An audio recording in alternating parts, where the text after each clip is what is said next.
께서 우리에게 주시는 말씀 이사야 27장 1절에서 4절의 말씀, 구약성경 997페이지에 있는 이사야 27장 1절로 4절의 말씀 우리 함께 읽겠습니다. 그날에 여호와께서 그의 견고하고 크고 강한 칼로 날렘 뱀 리워야단 곧 꼬불꼬불한 뱀 리워야단을 벌하시며 바다에 있는 용을 죽이시리라. 그날에 너희는 아름다운 포도원을 두고 노래를 부를지어다. 나 여호와는 포도원 지기가 되며 때때로 물을 주며 밤낮으로 간수하여 아무든지 이를 해치지 못하게 하리로다. 나는 포도원에 대하여 노함이 없나니 찔레와 가시가 나를 대적하여 싸운다 하자 내가 그것을 밟고 모아 불사르리라. 아멘. 오늘 리워야단의 실체가 뭔지 우리 함께 말씀을 통해서 깨닫고 또한 그 말씀을 믿고 그 말씀대로 살기를 소망합니다. 사람들은 불안할 때가 있습니다. 뭐가 불안하냐면요, 이게 어떻게 될까? 예측할 수 없는 미래에 대해서, 삶에 대해서 불안함을 갖고 있습니다. 그래서 사람들은 내가 여기다가 투자했는데 이게 잘 될지 안 될지 늘 불안한 거거든요. 그러니까 자다가 일어나서도 이게 올라갔나 내려갔나 보는 사람들이 있고, 또 성경 시대뿐만 아니라 그 고대의 시대에도 자연은 예측을 못했던 부분입니다. 그래서 자연을 두려워했고, 지금 슈퍼컴퓨터가 있어도 이 웨더리 잘 안 맞을 때가 있지 않습니까? 위치타에도 토네이도가 몇 년 전에 왔었고, 저도 여기 방문하고 여기로 와야 된다 그랬을 때 많은 사람이 위치타의 토네이도 유튜브에 봐라, 거길 왜 가냐. 그래서 제가 그 YMCA인가요? 저쪽 엔도버 쪽에 그 모습을 보면서 와, 이런 게 진짜 눈으로 보여진다면 얼마나 끔찍하고, 교회에서 그때 예배 드리시고 나서 보셨던 성도님들이 그 어마어마한 자연 재해를 맛보셨고 그 두려움을 가졌었을 것입니다. 동서양을 막론하고 성경에는 오늘 토네이도의 바람 기둥이 꽈배기 틀듯이 이렇게 회오리로 올라가는 것처럼 오늘 본문의 용이 리워야단이 꼬불꼬불 비꼬아지면서 하늘로 올라가는 형상들, 그리고 한국에도 있는 그 용의 그림들, 얼굴이 무시무시하고 몸통 길고, 이런 것들을 통해서 옛날 사람들도 용이라고 하는 그러한 것에 두려움을 갖고 있지 않았나 볼 수 있게 됩니다. 오늘 본문에 보면 하나님께서 이 리워야단이라고 하는 바다 괴물 칼로 찔러서 죽일 것이라고 말씀하십니다. 오늘 1절 말씀을 다시 보면 그날에 여호와께서 그의 견고하고 크고 강한 칼로 날렘 뱀 리워야단 곧 꼬불꼬불한 뱀 리워야단을 벌하시며 바다에 있는 용을 죽이시리라. 리워야단의 정체는 사실 우리가 뭔지 모릅니다. 미국이나 캐나다 쪽에 산에 가면 빅풋이라고 하는 그 무슨 사람 형상의 그 동물인지 뭔지 가끔 그런 게 있다 없다. 그리고 저쪽 티베트 쪽 가면 예타라고 해서 설인, 산에 사는 그 인간 모양의 짐승인지 뭔지 그런 게 있다 없다, 뭐 이런 얘기들을 가끔 합니다. 그런데 성경 어디에도 리워야단의 출처는 말씀해 주지 않아요. 정확한 출처는 우리가 알 수 없지만 오늘 이사야가 굳이 하나님의 지혜의 말씀을 받아서 리워야단이라는 것을 기록했을 때는 아마 이사야나 그 당시의 사람들이 리워야단이라는 것을 알지 않았을까 하는 추측만 할 수 있습니다. 여기서 생각해 볼 것은, 우리가 하나님은 무슨 한국으로 얘기하면 단군 할아버지, 진짜 그런 사람이 있었는지 없었는지 고대에 살아보지 않았지만 그 사람이 뭐 환웅과 웅녀라고 하는 부모 밑에서 뭐 고조선을 건국하고 뭐 이런 여러 가지 설화, 이야기가 있는데 그게 진짜인지 아닌지는 알 수 없습니다. 그런데 중요한 것은 왜 이런 인간의 생각을 뛰어넘고 우리가 알지 못하는 리워야단이나 이런 용이라고 하는 우리가 현대에 전혀 알 수 없는 이러한 것들을 통해서 하나님이 왜 말씀을 기록했냐는 거예요. 이 말씀 가운데 이것이 바로 묵시라고 하는 특징입니다. 묵시는 하나님의 말씀을 받은 하나님의 백성들이 탄압 가운데 있을 때에 하나님과 의사소통하는 방법 중에 하나가 묵시입니다. 우리가 옛날에 독립운동을 했을 때 어떤 밀서를 보내거나 이런 거 할 때 사람들 앞에서 중요한 거라고 생각되면 검문당할 수 있고 빼앗길 수 있기 때문에 좀 자연스럽게, 스포츠로 비유하자면 야구나 축구 어떤 경기를 할 때 그 투수와 피처와 캐쳐 서로 사인을 뭐 이렇게 주고받습니다. 저는 하나도 몰라요. 뭐 가끔은 뭐 인코스 뭐 아웃코스 뭐 이렇게 한다는데, 그래서 이런 것들은 상대방과 게임하는 사람이 모르도록 약속하는 거거든요. 마찬가지로 하나님께서 우리에게 오늘 중요한 것은 리워야단이 진짜 있냐 없냐 별로 중요하지 않아요. 하나님께서 우리에게 말씀하시는 것, 우리가 묵시를 통해서 배워야 될 것은 리워야단은 메시지를 전달하는 껍데기에 불과하다라는 거예요. 그 속에 있는 알맹이를 우리는 주의 깊게 봐야 된다는 겁니다. 오늘 말씀을 통해서 이 리워야단이 뭔가를 한번 따라가 보겠습니다. 먼저 본문에 이상한 짐승에 대한 세 가지의 표현. 첫 번째, 날랜 뱀 리워야단, 그리고 꼬불꼬불한 뱀 리워야단, 그리고 바다에 있는 용이라고 기록되어 있습니다. 많은 주석책들을 찾아보고 제가 책을 통해서 봤던 결론은 대개 날랜 뱀은 당시의 강대국 중에 하나였던 아수르라고 보는 경향이 많습니다. 왜냐하면 수도를 끼고 있는 강에 급류가 있었기 때문에 아수르가 다른 나라를 침공할 때, 어택할 때는 상당히 급하고 빠르게 진행해서 상대방을 자신들의 속국으로 만들었습니다. 그리고 꼬불꼬불한 뱀 리워야단은 바벨론을 지칭한다고 봅니다. 왜냐하면 이 역시도 그 흐르는 강에 꼬불꼬불한 그러한 모습들이 있었기 때문에 바벨론으로 해석을 합니다. 그러면 바다에 있는 용은 누구냐? 애굽이라고 보는 경향이 많습니다. 이러한 주장이 우세한데 오늘 리워야단은 결국 세상에 있는 나라로 봐야 됩니다. 세상 나라.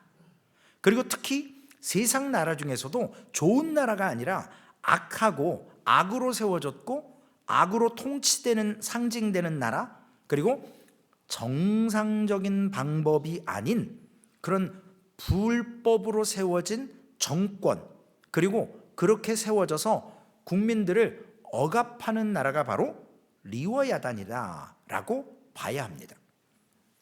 이런 나라들은 대부분 리더를, 왕을 우상화하고 있습니다. 바벨론도 그랬고 로마도 그랬습니다.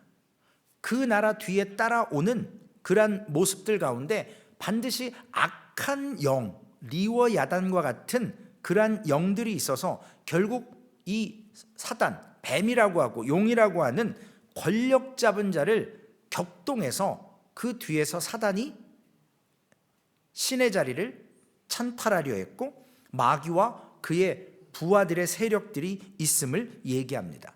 특별히 성경의 마지막에 있는 요한계시록에도 이 용에 대해서 언급한 부분들이 있죠. 마귀에 대해서.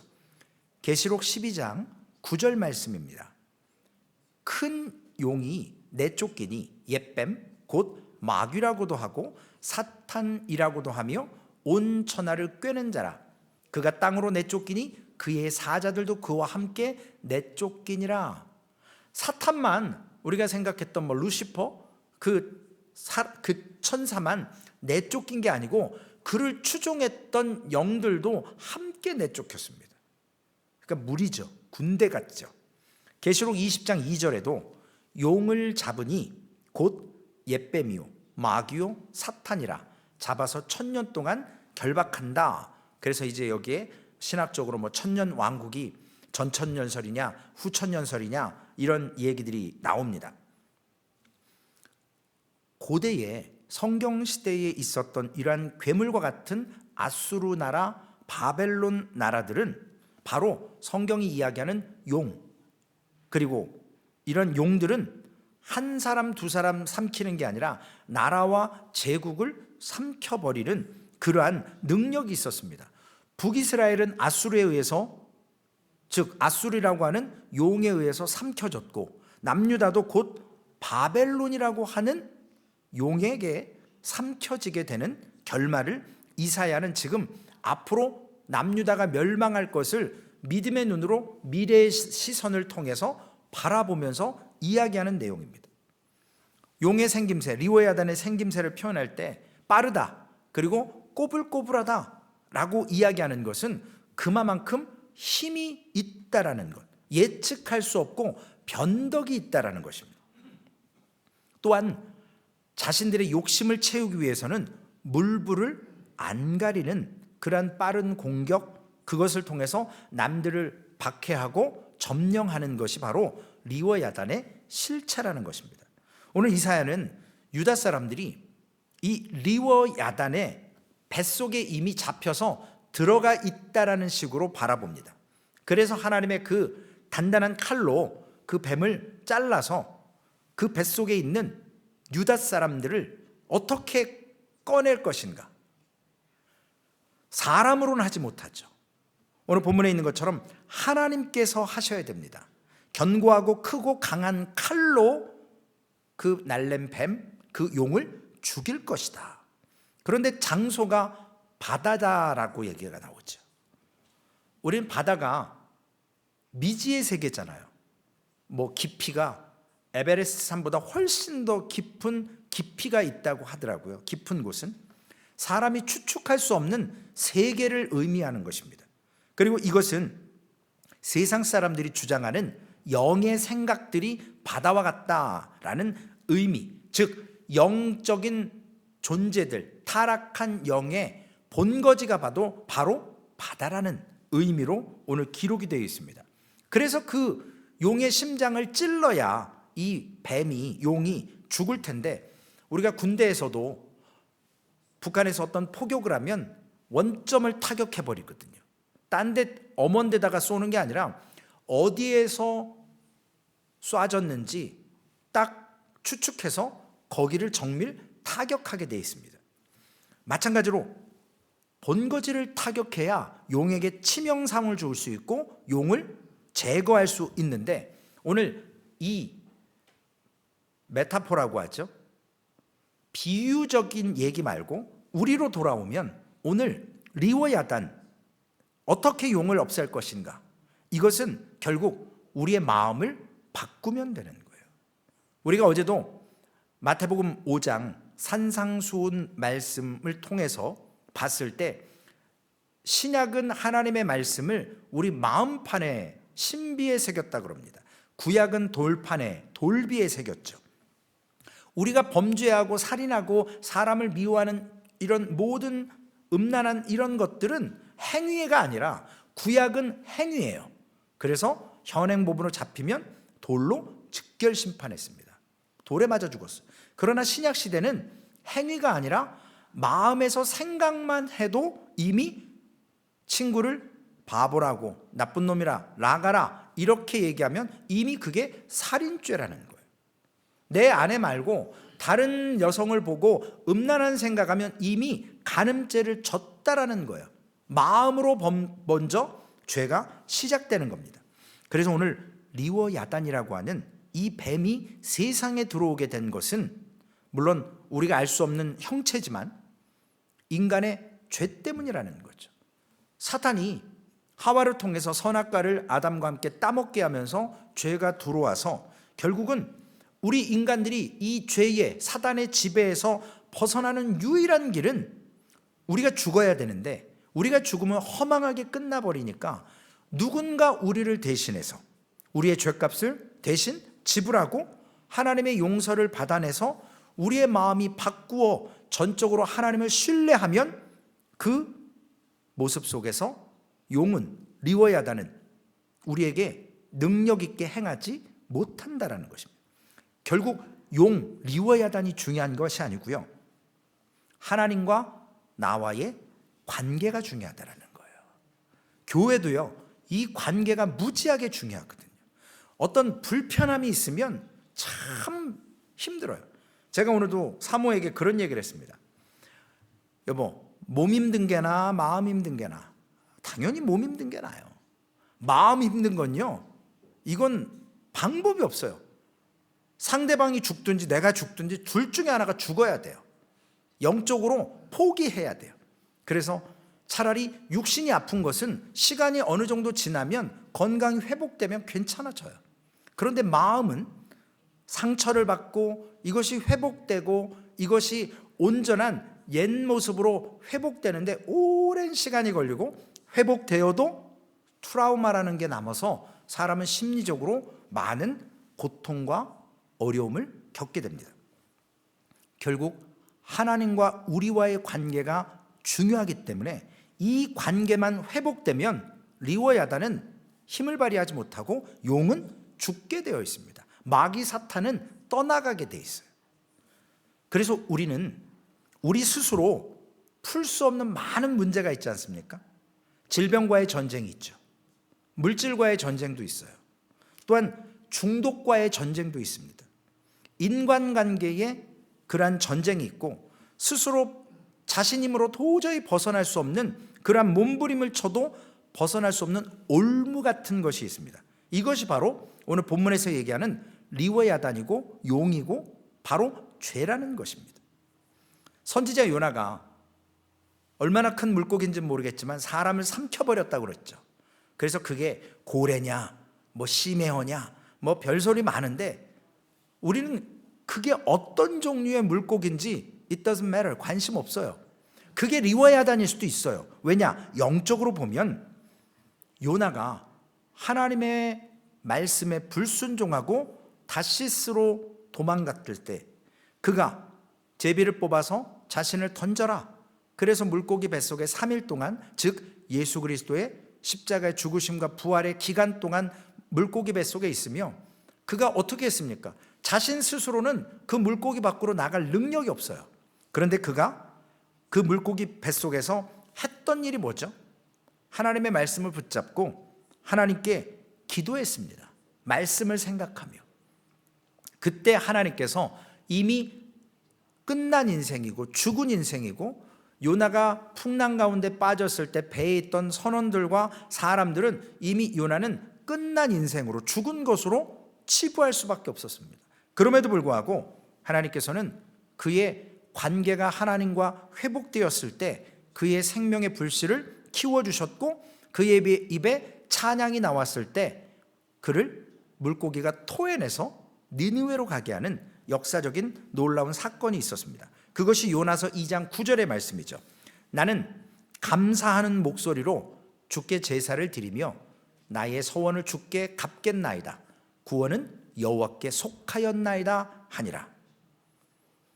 우리가 살고 얼마나 사는 건지 어떻게 사는 건지 중요하죠. 그러나 내 맘대로 안 돼서 우리 인간의 연수를 우리가 알 수 없습니다. 제가 어떤 미국 영화를 오래전에 다는 못 봤는데 그런 영화가 있더라고요. 미래 시대의 영화니까요. 이 팔뚝에 자기 생명이 시간당 분당으로 나와 있어요. 그래서 회사에 가서 일하면 나올 때 딱 찍으면 이게 충전이 되는 거죠. 그래서 뭐 몇 시간이 충전되고, 커피 사 먹고 뭐 하면 여기서 다 빠져나가고요. 그래서 차 타고 가다가 집에 가서 빨리 가족 시간 있는 사람에게 충전해야 되는데 못하면 길바닥에 그냥 죽는 거예요. 그러면 또 로봇이 와서 치워버리고, 나중에 어떤 세상적인 부자들 있죠.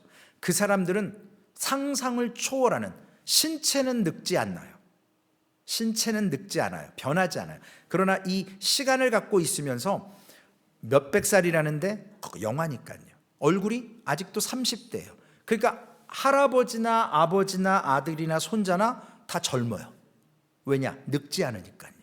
그런데 이 시간을 가지고 어떤 사람들은 길거리에서 허무하게 죽지만 그들은 이 몇십만 시간, 몇 천만 시간, 몇 조, 몇 밀리언의 시간을 갖고 있으면서 그 시간을 가지고 유유자적하는 것. 그래서 결국 뭐 영화가 그 나라를 깨트려서 그 시간들을 은행에서 다 오픈해서 많은 사람에게 나눠주는 해피엔딩으로 끝납니다. 세상의 시간을 붙들고 사는 사람들이 있거든요. 그러나 그것은 하나님 앞에서 아주 어리석은 시간인 거죠. 오늘 요나가 물속에 뱃속에 빠졌을 때 만약에 살려고 발부둥 치고 물고기 주둥이를 열려고 막 그냥 했으면 더 괴로웠을 거예요. 이 부분은 주일날 좀 더 말씀드리겠습니다. 우리가 살려고 하면 죽습니다. 그러나 하나님 앞에 믿음으로 영적으로 죽어지려면 하나님께서 우리를 살리신다라는 거예요.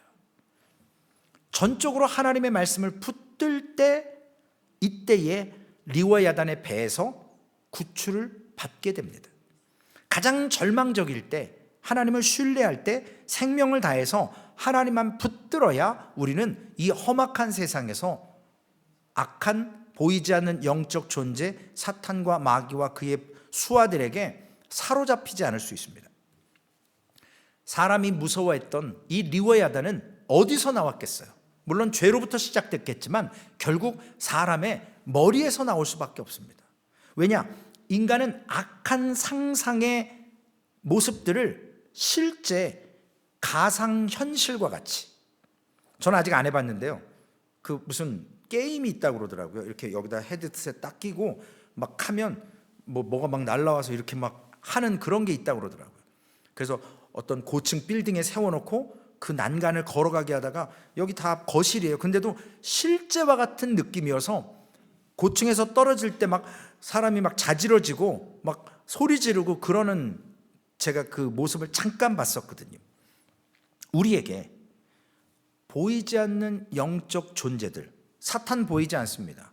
리와 야단 보이지 않습니다. 비유 잘 보이지 않아요. 그러나 영적으로 보이지 않는 이런 것들을 통해서 하나님께서 왜 리와 야단이라고 하는, 용이라고 하는, 물고기라고 하는 이런 걸 통해서 우리에게 눈으로 보여주신 이유가 있어요. 보이지 않는 악한 사단과 그 사단의 배후의 세력들을, 악한 것을 드러내 주시는 겁니다. 그래서 감추어진 추악한 모습을 드러내서 마귀가 얼마나 더러운지, 얼마나 악한지, 그리고 상상을 초월할 정도로 똑똑하고 영민한 것을 우리에게 경고시켜 주시는 겁니다. 원래 아수르는요, 인간의 마음에 있었던 거예요. 물론 나라적인 아수르도 있어요. 바벨론 역시 마찬가지입니다. 몬스터와 같이 어마어마한 제국이었습니다. 인간이 하고 싶은 모든 것을 할 수 있는 그러한 나라였어요. 그런데 머리로만 생각하고 추측하고 추상했던 것을 실제 삶에서 누리고 맛보니까 이 사람들이 무서운 괴물이 되어진 거죠. 다른 사람의 안녕과 안위는 관심 없습니다. 내가 최대한 쾌락을 느끼고 내가 최대한 즐겁고 나만 아니면 되는 거예요. 인간이 믿음의 대상이 아니라는 것을 얼마나 악해지는 것인가를 이러한 악의 세력과 나라들을 통해서 우리를 보게 하십니다. 사람은 믿음의 대상이 아닌 사랑의 대상일 뿐이에요. 동역자입니다. 거기서 더 이상 없어요. 함께 지어져 가는 거예요. 그 사람을 믿을 때 우리는 낙심하게 되고 실망하게 됩니다. 가끔 그리스도인들이 이런 불평을 할 때가 있어요.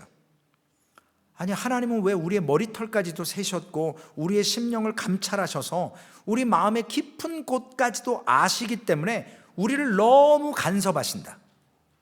우리가 조금만 이상한 길로 가려고 그러면 정신 차려, 정신 차려.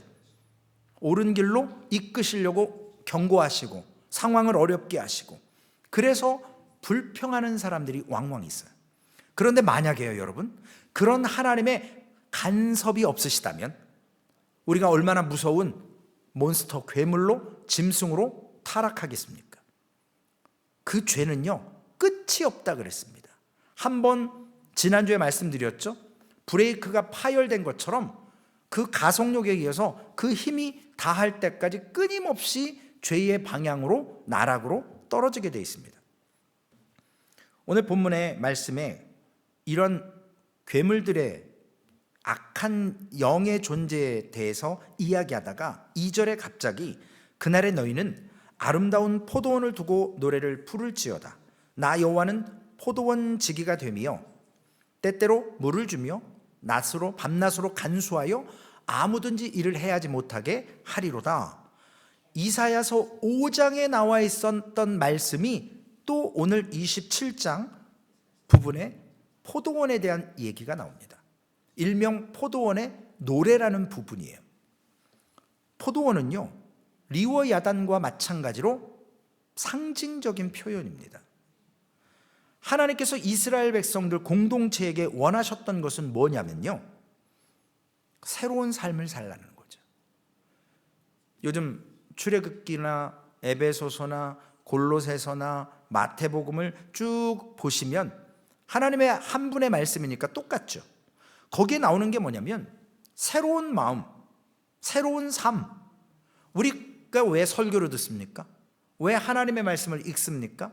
내 방식이 아니라 하나님의 방법을 알기 위해서, 하나님의 뜻이 뭔지, 하나님이 어떤 걸 요구하시는지를 우리는 말씀을 통해서 내 삶에 살아왔던 과거의 모습에서 말씀을 경험하고 나서 하나님의 사람의 모습으로 변화된 삶을 살기 위해서 우리는, 그래야 하나님이 주시는 상급이 있고 하나님을 경험할 수 있기 때문에 그렇습니다. 내 방법으로는 예수 그리스도를 믿을 수가 없어요. 천국 갈 수가 없습니다. 오늘 하나님께서 포도나무에 대해서 말씀하시는데, 포도나무는요, 과실수치고 나무치고 진짜 보잘것이 없는 나무예요. 저희 동네에도 그 펜스 옆에 어떤 집 옆에 포도나무가 있더라고요. 제가 이렇게 운동할 때 보면 포도가 열려 있었었고, 지금은 뭐 다 떨어지고 없는데, 나무가요 뭐 그냥 이렇게 꽈져가지고 정말 볼품 없어요. 처음에는 그게 포도나무인지도 몰랐어요. 열매가 맺히고 나서야 포도나무인 줄 알았는데, 나무로는 땔감으로 쓰기에도 참 그런 나무예요. 그런데 이게 어떤 의미냐면, 나무로는 보잘것없지만 열매로 보면 얼마나 놀라운 기쁨을 주는 포도 열매인지 모릅니다. 그래서 하나님께서 이스라엘 백성들의 모델로 포도나무를 얘기하시는 거예요. 세상적으로 보면 이스라엘 내세울 게 뭐가 있습니까? 그 땅에서 오일이 납니까? 땅이 넓습니까? 아니면 뭐 농작물을 뭐 지금이야 관계시설을 잘 해놔서 땅에다 다 스프링클러 깔아놔가지고 그나마 괜찮지만, 뭐 맨 광야에다가 산에다가 뭐 정말 보잘것없는 땅이에요. 세상적으로 내세울 것 없지만 하나님의 말씀이라고 하는 율법을 통해서 어느 누구도 경험하지 못했던 신령한 음료를 맛봤고 신비한 경험을 했고 아름다운 삶을 살 수 있는 것을 어느 나라에게나 내세울 수 있는 그러한 선민의 나라로 부름받았어요.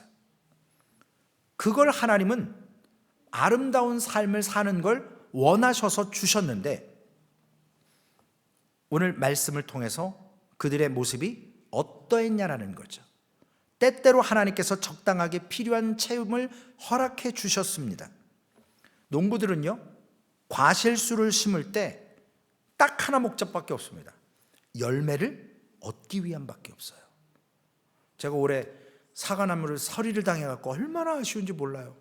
대추나무는 풍성하게 땄는데 사과는 동네 주민이 아주 신나게 드셨을 거예요. 싸그리 그냥 다 씨를 말려갖고 다 따가셨더라고요. 어느 날 갑자기.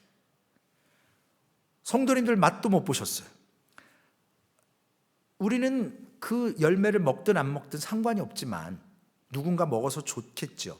그런데 포도원직이나 사과나무를 농사를 전업으로 하시는 분들이 이 열매가 맺히지 못한다면 그들은 망한 거예요. 하나님께서 포도나무에서는 포도만을 원하십니다. 하나님께서는 이스라엘 백성들에게 땅 넓혀라, 성벽을 더 높이 구축해라, 용병을 좀 사다 놔라, 그리고 영토를 넓혀라, 이런 말씀 전혀 하지 않았습니다. 오직 이스라엘 백성들에게 하나님의 말씀에 순종해서 변화된 삶으로 성령의 열매를 맺어가라, 이것밖에 원하시는 게 없어요. 그런데 뭐 했어요? 아수르가 딱 자기네가 잘해서 도망간 것처럼 싹 물러가니까 성벽 쌓고 무기 정비하고 자기네 하고 싶은 대로요. 하나님의 열매를 맺어야 되는데 자기네 방법, 하나님이 원하는 건 우리에게 다른 거 없습니다. 변화예요. 변화된 삶. 그런데 포도원에 무서운 적이 있습니다. 밖에서 쳐들어오는 리워야단이나 이런 괴물이 아닙니다. 오늘 보면 4절에 보면 답이 있죠. 나는 포도원에 대하여 노함이 없나니 찔레와 가시가 나를 대적하여 싸운다 하자. 내가 그것을 밟고 모아 불사르리라. 포도원을 망치게 하는, 열매를 맺지 못하게 하는 이 지력을 빼앗아가는 가장 무서운 적은요, 포도원 밖에 있는 게 아니고 포도원 안에 있는 찔레와 가시라는 거예요. 여러분, 상황이 아니라 내 마음이, 태도가 중요하다라는 거예요. 하나님과의 관계가 중요하다라는 거예요. 그래서 포도원 안에 무성하게 생겨나는 가시와 잡초, 이것들이 포도나무의 열매를 맺지 못하도록 땅의 지력들을 빼앗아갑니다. 저는 장례식을 많이 다녀서 지금은 뭐 납골당 가고 화장장 가니까 편해요. 뭐 지금은 안 가죠. 한국에 있었을 때. 근데 예전에 뭐 전도사 때, 부목사 때 막 장지를 간다 그러면 막 7시간 8시간 막 내려가서 산을 타고 포크레인이 밀고 나무를 치고 올라가서 막 이렇게 하는데, 그 옆에 어떤 묘가 있을 때 보면 아, 여긴 후손들이 참 관리 안 하는구나, 딱 티가 나요. 그냥 뭐 묘가 묘인지 뭔지 잔디 이런 관리를 전혀 안 해요. 그냥 딱 묻어놓고 끝. 그런 곳들이 많아요. 그러나 어떤 곳은 너무나도 잘 관리해놨습니다. 돌아가신 뒤에 잘해봐야 뭔 소용이 있겠습니까만, 땅은요, 내버려 두고 관리하지 않으면 찔레와 가시가 나는 것처럼 우리의 이 마음, 벌초해 주는 것처럼 우리의 본성으로 드러나는 인간의 생각과 염려와 근심과 세상적인 모든 것들, 열매를 맺지 못하도록 내 마음 속에 있는 이 찔레와 같고 가시와 같은 나의 마음을 잘 관리해서 쓴뿌리를 뽑아내야 된다는 거예요. 그래야만 열매가 맺힙니다. 쓴뿌리나 이 찔레와 가시를 내버려 두면 내 안에 욕심이 생겨요. 포도나무의 열매가 맺히지 못하게 할 뿐만 아니라 우리의 관계도 엉망으로 만듭니다. 결국 복잡한 삶을 살 수밖에 없어요. 이 사람한테는 이렇게 해야 되고 저 사람한테는 저렇게 해야 되고, 피곤한 인생이에요. 예수님께서 요한복음 15장 5절에 나는 포도나무여 너희는 가지니 그랬죠. 그러면서 뭐라고 하셨냐면, 과실을 맺지 않는 가지는 애누리 없이 싹둑 잘라버려요. 그리고 포도 열매 맺는 가지 역시도 그 가지를 잘 잘라줘서 열매를 더 잘 맺을 수 있도록 깨끗하게 해준다 그랬어요. 왜냐? 열매를 바라기 때문에요. 3절 말씀에 보면, 요한복음 15장 3절이에요. 바로 앞에 절에 보면 너희는 내가 일러준 말로 이미 깨끗하여졌느니라. 우리에게 이미 하나님께서 말씀으로 깨끗하게 해주셨어요. 제자들의 특징은 뭐냐면요, 단순함이 있어야 됩니다. 머리 굴릴 필요 없어요. 아, 내가 이렇게 해서 이번에 좀 더 빨리 해볼까? 아니요. 하나님의 방법은요, 단순해야 돼요. 왜냐? 말씀대로 살면 되는 거죠. 쉽지 않지만 이 말씀대로, 생각이 복잡해지면 욕심이 많아집니다. 그런데 이스라엘 백성은 열매만으로 만족하지 못했다라는 거예요. 자기 울타리를 만들고 세상에서 또 인정받고자 해서 더 많은 것을 추구하고 그 열매 속에서 자라나는 가시나무나 잡초 제거하지 못하고 결국은 열매조차 얻지 못하는 포도원이 되도록 만들어버린다는 것. 결국 포도원은요, 리워야단이라는 괴물이 삼켜버려서 이스라엘 자손 안에 그 욕심, 히스기야 때 열왕기하 19장 14절 이하에 보면 아수르와의 전쟁 가운데 막 사내립이 와서 막 공포 주고 빨리 성문 열어라 막 난리칠 때 히스기야가 받아놓은 편지를 놓고 성전에 들어가서 펼쳐놓고 하나님께 기도했습니다. 사내립과 타협하지 않았어요. 세상과 타협하지 않았어요. 하나님께 맡겨놓고 하나님의 인도하심을 바라며 그가 기도했을 때 그 아수르 군대가 물러나게 하는 하나님의 역사를 경험했다라는 겁니다. 울타리 밖에 있는 괴물, 여우든지 군대든지 죽이면 죽여봐 라고 울타리 안에서 하나님을 신뢰하고 의지했던 히스기야나 하나님의 사람들은 하나님이 보호하십니다. 우리의 신앙에 필요한 것은요, 목숨을 걸 거냐 말 거냐. 제가 갖고 있는 책 중에 All In이라는 책이 한 권 있어요. 제가 그 책을 읽은 지가 오래됐는데요, 다시 읽어야 되는데 저하고 딱 정면에 있어요. 딱 책꽂이. 제가 성경을 읽다가 뭔 생각을 하다가 그걸 딱 영어로 All In 딱 보는 순간 다짐을 합니다. 하나님, 죄송합니다. 제가 지금 하나님께 과연 목회에 올인하고 있습니까? 올인하고 있지 않는 것 같습니다. 용서하십시오. 하나님, 올인할 수 있도록 담대함도 주시고 하나님, 단순하게 하나님의 말씀만 붙들게 하여 주옵소서. 잔머리 굴리지 않게 해 주옵소서. 좀 느린 듯해도 천천히 가는 길 같아도 하나님만 붙잡고 가게 해 주옵소서. 잘하고 있는지는 모르겠어요. 제가 아직 못하는 게 많지만 아직 열매가 없는 것 같이 보이고 부족한데, 관계 속에서 결국 내가 죽어지지 않으면 사람은 얻을 수 없고 하나님 앞에 설 수 없습니다. 오늘 이 밤 우리 사랑하는 성도님들, 리워야단이 있냐 없냐 중요하지 않습니다. 우리에게 주시는 말씀은 내 안에 이미 괴물과 같은 이 악의 모습들, 죄로 인한 그 관계를 통해서 하나님과 멀어지게 하는, 이미 하나님께서 포도원지기가 되어서 우리의 가지를 쳐주신다고 하셨는데 우리 안에 있는 이 찔레와 가시를 방치하지 않습니까?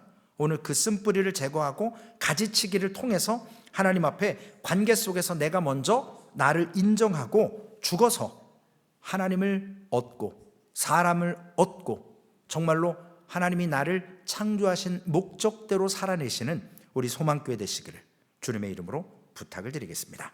기도하시겠습니다. 하나님, 감사합니다. 이 세상은 불확실하기 때문에 하나님, 잠시 후에 무엇이 일어날지 우리는 알 수 없습니다. 그러나 하나님, 우리가 담대할 수 있는 것은 우리의 생명도 하나님의 손에 있기에, 죽음도 두려워하지 않기에 하나님, 오늘 걸어가는 이 길 주님이 이끄신다면 아버지 하나님, 죽으면 죽으리라 하는 말씀에 의지해서 그 믿음의 길을 담대히 한 걸음 한 걸음 옮기겠사오니 주님, 그 순간순간에 나의 마음속에 우리의 심령 가운데 있는 찔레와 가시들 어느 순간에 우리도 모르게 방치하거나 자랄 때가 있습니다. 뽑아내게 하시고 그 아버지 하나님 작업을 통해서 하나님과 나와의 관계가 올바로 세워질 수 있도록, 그래서 하나님을 바라볼 때에는 세상 근심 없고, 주님을 바라봤던 베드로는 풍랑위를 걸었지만 주님을 바라보지 않고 바다와 바람을 바라봤던 베드로는 물에 빠져가서 죽겠다고 소리 질렀습니다. 주님, 오늘 과연 주님 앞에 우리가 보이지 않는 영적 실체를, 상황을 통해서 아버지 하나님, 리워야단이나 이런 뱀이나 용을 통해서, 어떤 환경을 통해서 우리에게 보여주실 때 악하고 추악한 죄의 모습이 얼마나 민첩하고 얼마나 똑똑한지 우리가 그것을 말씀으로만 반응할 수 있고 방어할 수 있고 이겨낼 수 있음을 깨닫게 하여 주시옵소서. 선줄로 생각할 때 넘어진다고 하셨습니다. 말씀을 붙들고 주님 앞에 주님의 방식, 주님의 원하시는 열매의 삶을 오늘도 살게 하여 주옵소서. 감사합니다. 우리 구주 예수님의 이름으로 기도 올리옵나이다. 아멘. 하늘에 계신 우리 아버지여, 이름이 거룩히 여김을 받으시오며 나라에 임하옵시며 뜻이 하늘에서 이루어진 것 같이 땅에서도 이루어지리이다. 오늘날 우리에게 일용할 양식을 주옵시고 우리가 우리에게 죄 지은 자를 사하여 준 것 같이 우리의 죄를 사하여 주옵시고 우리를 시험에 들게 하지 마옵시며 다만 악에서 구하옵소서. 대개 나라와 권세와 영광이 아버지께 영원히 있사옵나이다. 아멘.